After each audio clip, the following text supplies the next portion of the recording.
right. Harper's. What's his problem with Harper's? He's got history with them too. All right, let's go. Excuse me. I'm still alive. Right. What's your favorite book? Hard to pick just one. That's the question, right? Yep. In terms of historical works, I'd say the Fanged Tome of Lykanthus Szar.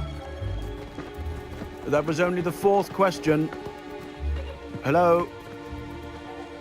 Oh, shit. That would have him be the founding patriarch several centuries before the Szars rose to prominence in Baldur's Gate. Right. In fact, it would have predated Baldur's Gate's founding anyway. No. So this is one of the fun things with him is that there's a lot of mythology that people have written up and claimed in other sources.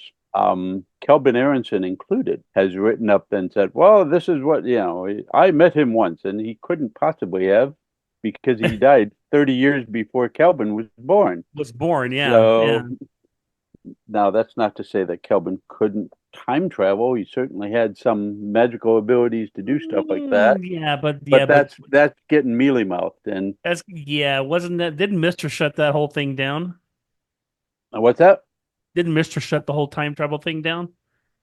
Remember they stopped access to the 11th level spells, which is the one from. Yeah, but time travel is a 10th level spell.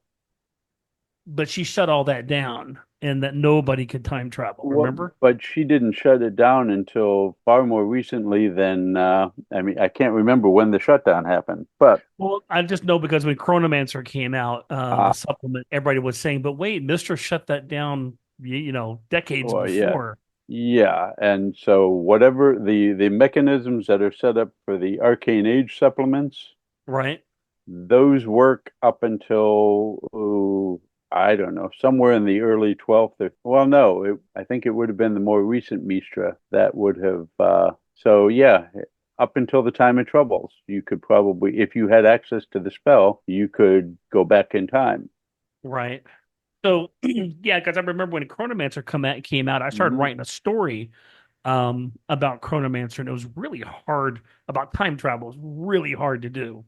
And I gave up on it after about a chapter or two. So, but that was back in probably 1991 or two. I forgot when Chronomancer came out, but I could check, but it would mess with my screen, so I don't want to mess with it. No, that's okay. I'm just trying to find what was it? The History of the Realms. What was that thing that Brian did? That Brian put out? The Grand History. Here, let me do. Here it is. Oh, you can look up the dates, the 300 Gale Reckoning on there. So the year 300. Yeah. And then when he died. Ooh. The year 300 is the year of the late sun. Okay. And then what year did 389? Are still in charge down in Kellamshan and whatnot, but. And you said that he died when 389? Where's my note? 386. 386. What was 380? Hey, Curry. Hey, Curry. What's up, fellas? Nothing. We're shaved your beard again. Yep. 386, the year of the dawn moons. The year of the dawn moons. Okay. No, of dawn moons. No "the" in there. Oh, dawn? Yeah. Okay. Oh, I found the Grand History. Here it is. I have it on digital. I didn't copy of it. Okay. And now it's like buying gold bars. Well, I guess it all depends on which calendar you pick up, doesn't it? I guess. I said, there's a lot of lore, or there's a lot of people that talk about this guy, but I honestly think that somewhere in the 1100 years between his most famous work and the present, you can't really separate out what's fact and what's fiction anymore unless you can go back to the sources. And they don't always, whoever's got some of those sources don't want to share. Like I said, I don't have a record of which Sylvan house has the original manuscript, but 1,300-year-old parchment has got to be a little bit fragile. So we're talking about Lykanthus Szar, Remember in the movie Curry when the guy at the end he's talking about the books he likes. So as he said, Steven said earlier, it just only took him a year or so to put it together. But they were talking about the Fanged Tome. That's one of the books that what was the Fanged Tome? Yeah. So that's what he's been working on. You know, there's people that assume that it's a book of magic, and there are some that say that this is what it has the spells that created lycanthropes, which, yeah, that was one of Kelvin's better lies that he put out there. So did Kelvin start the rumor about that it was Kelvin started that particular rumor, at least. And there's would enough he people start that that look at the rumor? name Lykanthus and assume, oh, that's where lycanthropy comes from. and that's what everybody believes now. Unfortunately, yes. Is it true? No. No. But that's how good a liar Kelvin is. He can So start am anything. I late enough that I missed the big reveal? Are we saying, Stephen? Are we saying that? Yes, sure. Are we well? Are we saying? Are we saying Kelvin's a big fat liar? Yes. Yes, I we think are. I get We that shouldn't part. talk. We shouldn't talk bad about the Are we dead. saying though. what its true use and function is? Have we gotten there yet? One more time. I No. didn't catch the whole question.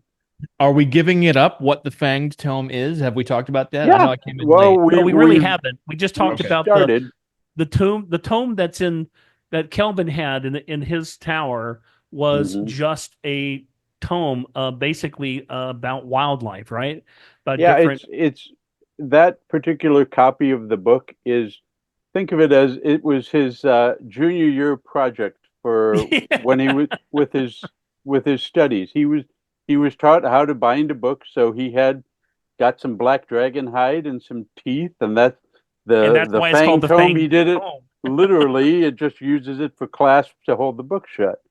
Does that have anything to do with the actual contents of the book? Not so much. I mean, it's the Fang Tome because it's a compendium of information on how to hunt and kill predators. It's things that will come at you with their fangs. Well, this is You way know? before he was actually Kelvin Aronson and before he Oh yeah, became a chosen. This was back when he was like at Hogwarts. yeah, that kind of thing. he's a teenager or early 20s. He doesn't have a name yet. He's an just the acolyte. nameless. Yeah, he's just a punk. So he's trying to really make an A on his class project here. Oh yeah, he got a good grade from it. Yeah. Well, Okay. the pictures when you miss the I part like two, that. the pictures are animated, so the pictures Mhm. themselves would reshuffle, and Yep. probably every time you looked at it, it'd be a different picture for that particular thing. Mhm. So when you would open the book up, it would give you a picture, then you close it, open it again, the picture would change to something else. Oh, to of the same creature, but it'd be a different picture. And I think Yeah. Stephen, you said that was the only magic that was in the book. That's the only magic that's in at least that particular copy. That the magic is just the illustrations, and it's a unique copy only from the sense that, you know, the guy who will become Kelvin Aronson, he made sure that you had the human sketches, which are by the author. You also had some elven artwork, you had halfling artwork, you had dwarven artwork, and you had the rare gnomish artwork in there too. So Those there's are just stick figures, though, right? I'm not gonna say. I'm not the gnome slash the gnome gnome destroyer slasher. that some of us are, but Yeah, that's Eric. yeah. So yeah. I mean that alone makes Kelvin's copy a rarity in that it's got representative art from all the races that contributed information into the book. La la la la la la la la.